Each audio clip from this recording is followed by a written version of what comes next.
పేర్ని నాని గారు, ఆయన పవన్ కళ్యాణ్ గారు జనసేన పార్టీ జపం చేయిందే ఆయన నిద్రపట్టలేదు. దేనికంటే ఈయనకి ప్రచారం కావాలి. ప్రచారం కావాలంటే జనసేన పార్టీని పవన్ కళ్యాణ్ గారిని ప్రతిరోజు విమర్శించే పని. అసలు ఇంకా మీరు జగన్ భజన చేస్తూ ఈ రోజున ఆంధ్ర రాష్ట్రం ఒక తరం, ఒక భవిష్యత్తు వెనకబడిపోయింది మీ 5 సంవత్సరాల పరిపాలనలో. దీనికి 94% విక్టరీగా, 94% ప్రజలు వన్ సైడ్గా 94% మాకు సీట్లు ఇచ్చారు ప్రభుత్వానికి. ఒక మంచి పరిపాలన చేస్తూ ఉంటే ఈ సంవత్సర కాలంలో మీరు గత 5 సంవత్సరాల్లో ఎంతమంది జనసేన పార్టీ కానీ, తెలుగుదేశం పార్టీ కానీ, బీజేపీ పార్టీ కార్యకర్తలు కానీ, వీళ్ళే కానీ పింఛన్లు తీసేశారు. ఎంతమంది అర్హుల్ని అనర్హులుగా చేశారు. కానీ మేము పార్టీ వచ్చిన తర్వాత ఎవరిని ఒక్కరిని కూడా మేము తీయలేదు. ఈ సంవత్సరం కాలంలో ఎన్ని పథకాలు అయితే ఇచ్చామో ప్రతి ఒక్కరిని కూడా అదే కంటిన్యూషన్ చేస్తుంది తప్పితే రాజకీయంగా ఏం చేయట్లేదు. ప్రజలందరూ మన వాళ్ళే, మనకి ప్రతి ఒక్కళ్ళు ఓటు వేశారు, వాళ్ళందరూ మనం జాగ్రత్తగా చూసుకోవాలి అనే ఉద్దేశంతో ఈ రోజున ఒక సుపరిపాలన జరుగుతూ ఉంటే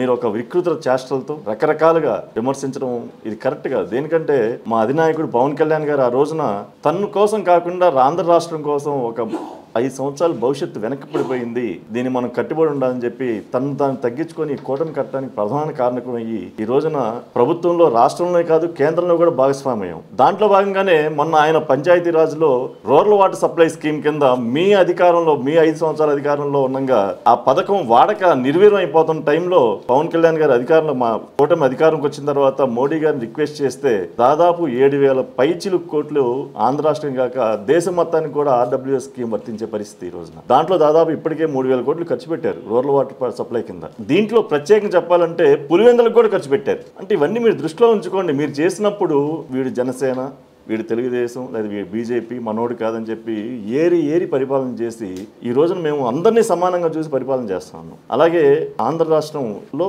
పంచాయతీల్లో ఒకేసారి అన్ని పంచాయతీలు గ్రామ సభలు పెట్టింది ఎప్పుడైనా మనం చూసామా? ఒకే రోజు దాదాపు 4,000 పైచులు గ్రామ సభలు నిర్వహించారు. ఇది చరిత్రలో రికార్డు పవన్ కళ్యాణ్ గారు. అలాగే ఏనుగులు వచ్చి నాశనం చేస్తూ ఉంటే పంటలని కర్ణాటక గవర్నమెంట్, అది మా కూటమిలో భాగం కాకపోయినా కానీ కాంగ్రెస్ గవర్నమెంట్ అయినా కానీ రిక్వెస్ట్ చేసి కుంకి ఏనుగులు తెప్పించిన పరిస్థితి. ఏ నాయకుడైనా ఇలా చేశారా గతంలో? ఇవన్నీ మీరు ఆదర్శంగా తీసుకోండి. అంతేగాని ప్రతిదానికి విమర్శలు ఇలా చేయడం కాదు. మీ నాయకుడు చూస్తే ప్రజలను రెచ్చగొడతాం, ప్రజలు రోడ్డు మీదకి వచ్చేసి వాళ్ళని ఇచ్చిష్కరహితంగా రప్ప అని వాళ్ళు చేస్తుంటే నువ్వు దానికి సపోర్ట్ చేయడం, పుష్ప సినిమా డైలాగ్ అని చెప్పి అవి సినిమాలకే పనికి వస్తాయి. మా నాయకుడు చెప్తారు అవి సినిమాల్లోనే పనికి వస్తాయి, ప్రజల్లో కాదని చెప్పి. మీరు ఇవన్నీ ఎలా చేస్తా ఉన్నారంటే ఒక గంజాయి బ్యాచ్కి సపోర్ట్ చేయటం, లేదంటే ఒక బెట్టింగ్ యాప్లు బలైన వాళ్ళకి సపోర్ట్ చేయటం, వాళ్ళ విగ్రహాలు ఓపెనింగ్కి వెళ్తాం, రౌడీ షీటర్లకు సపోర్ట్ చేయటం. చివరికి మీ పార్టీలో ఆ గంజాయి బ్యాచ్, రౌడీ షీటర్లు తప్పితే సామాన్య ప్రజలు ఎవరు ఉండరు. లేదు, మేము జనసేన పార్టీ తరఫున చెప్తా ఉన్నాం. ఎందుకంటే మా అధ్యక్షుడు పవన్ కళ్యాణ్ గారు ఎంతో నిజాయితీగా ఈ రోజున ఎక్కడ ఆయన ట్రాన్స్ఫర్లో కానీ, ఆయన పంచాయతీలో ప్రతి ఒక్క విధులు కూడా ఎంతో నిజాయితీగా నిర్వహిస్తూ ఉన్నారు. ఈరోజు ఉప ముఖ్యమంత్రిగా కూడా చాలా చక్కగా ఈ రోజున ఎంత చక్కగా బుక్లెట్ వేసి మనం ఏం చేసాం సంవత్సరంలో అని చెప్పి ప్రతిదీ అంకెలతో సహా ఈ రోజున మీడియా వారికి చేయటం.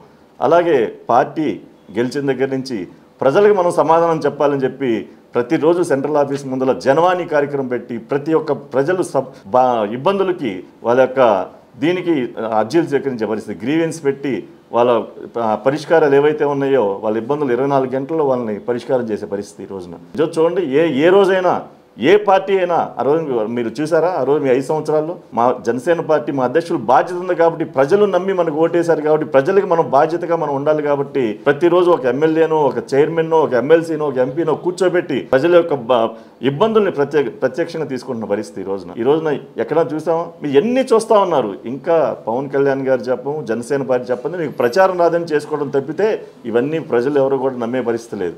దయచేసి పేర్నాని గారికి గమనించండి. సాధ్యమైతే మీకు నిజంగా పేద ప్రజల్ని, ఆంధ్ర రాష్ట్రాన్ని బాగు చేయాలంటే మాకు కూడా సపోర్ట్ చేయండి. అంతేగాని ఇలాంటి అవాకు చెప్తే ఎవ్వరు నమ్మే పరిస్థితి లేదు. దయచేసి ఒళ్ళు దగ్గర పెట్టుకోమని చెప్తా ఉన్నాం జనసేన పార్టీ నుంచి.